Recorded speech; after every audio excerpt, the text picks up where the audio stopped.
The committee chair. Who do I start with?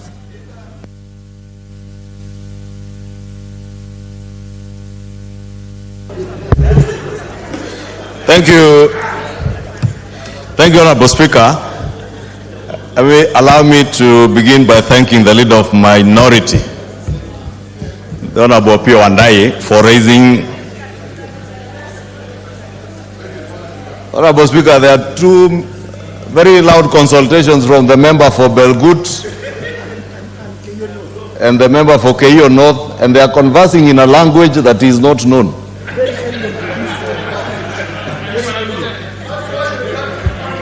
I could only hear Kongoi.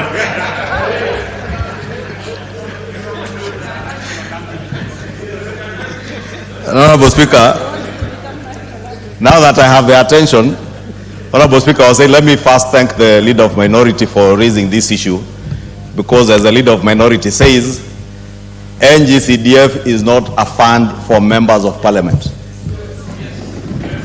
NGCDF money is public money raised from Kenyan taxpayers for the benefit of Kenyan taxpayers. And I must repeat in the words of the leader of minority, in the interest especially of our hustler children who are awaiting for bursaries to be able to access what is a right to them under our constitution. Therefore, Honorable Speaker, I cannot agree more with the leader of minority that NGCDF is a matter that ought to be treated with special attention.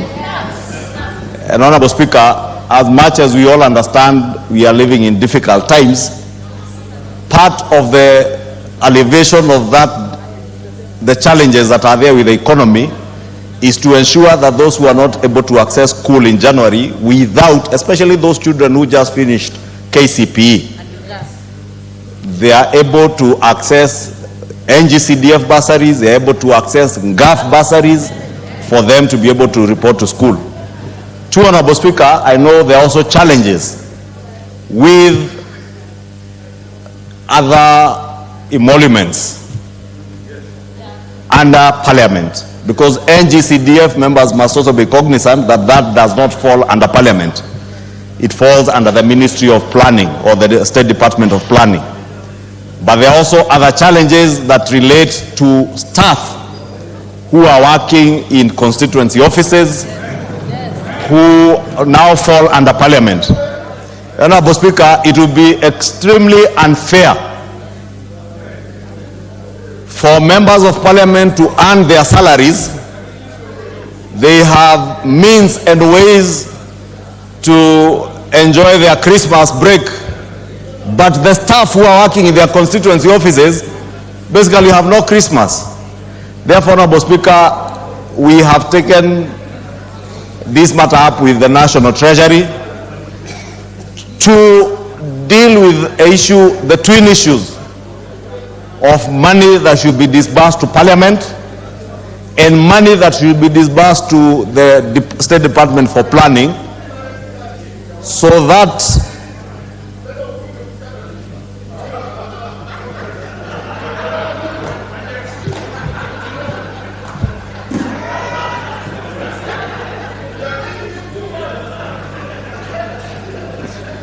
Honorable Speaker, I was waiting for the member for Budalangi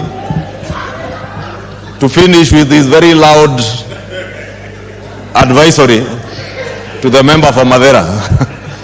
Now that this is done, I am sure I have his attention. That on NGCDF, we cannot afford to compromise, not for the benefit of members of Parliament. And we must never make it look to the world like members of Parliament have an interest in NGCDF. We only have the interest of the people who sent us here to represent them, not NGCDF.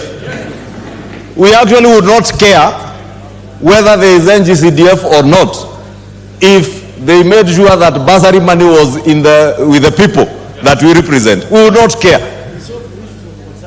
It is our work to resolve issues that are of concern to the people of Kenya and the people that we represent.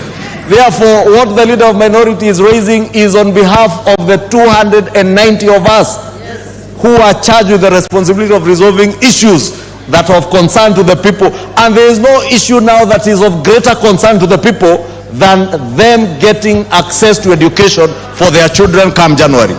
Therefore, Honorable Speaker, I have already engaged with the Cabinet Secretary in charge of the National Treasury and the State Department of Planning and the NGCDF board, the NGCDF CEO.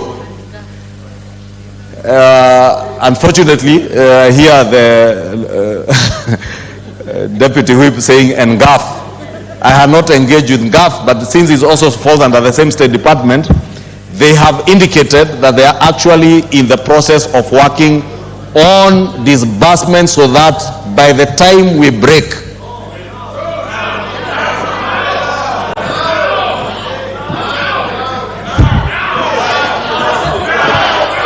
now, Honorable members, honorable members.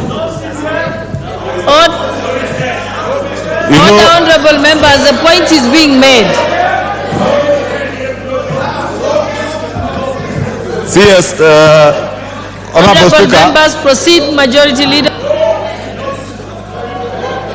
No, Honorable Speaker. Honorable members, the matter is uncontested. Everyone is in agreement.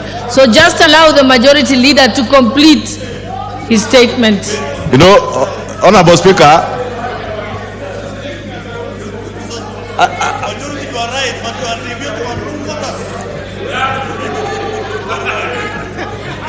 Honorable Speaker, if members can allow me to finish, because as the Speaker has indicated, this matter is not contested by anybody, not even the leader of majority.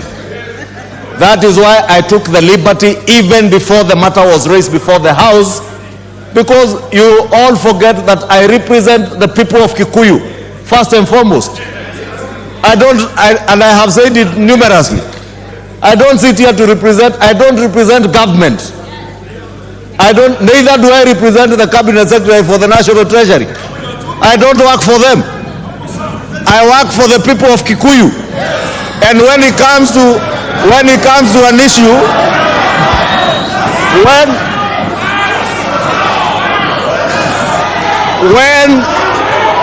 it comes to an issue where there is conflict, when an issue comes where there is conflict between a cabinet secretary, a principal secretary, a chair of a board, or even the CDF CEO, and the people of Kikuyu, the people of Kikuyu take greater precedence than anyone else.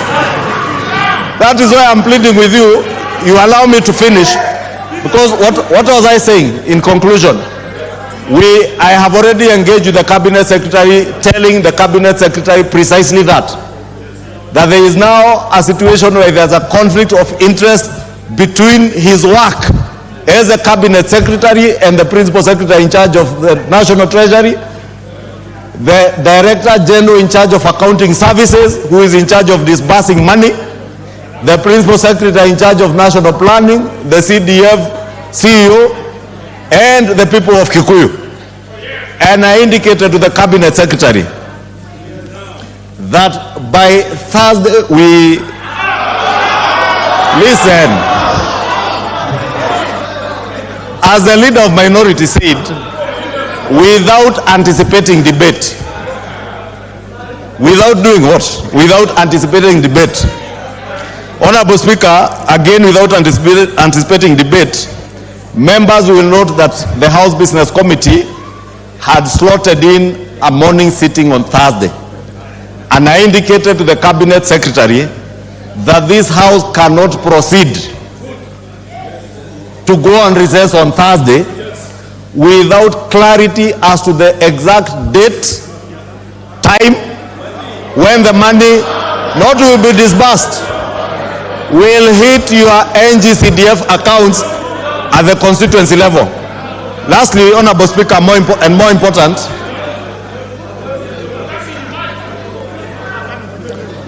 Honorable Speaker, and I beg for members to listen, and it's easier to listen, Honorable Makilap, than shout from behind me. It is easier to lend me your ears and ask the speaker. That is what happens in the August House. You don't shout from your seat. You request the speaker to give you the mic and you say what you want to say. More importantly, Honorable Speaker, the NGCDF CEO has indicated to me that and the chair of the NGCDF committee can confirm, we must act with equity so that no constituency is left behind. There are about 36 constituencies whose proposals are yet to be received by the CDF committee. And what we have requested, I was asked to also request the 36 members of parliament whose NGCDF committees, and let me repeat again for the interest of those who are fond of going to court,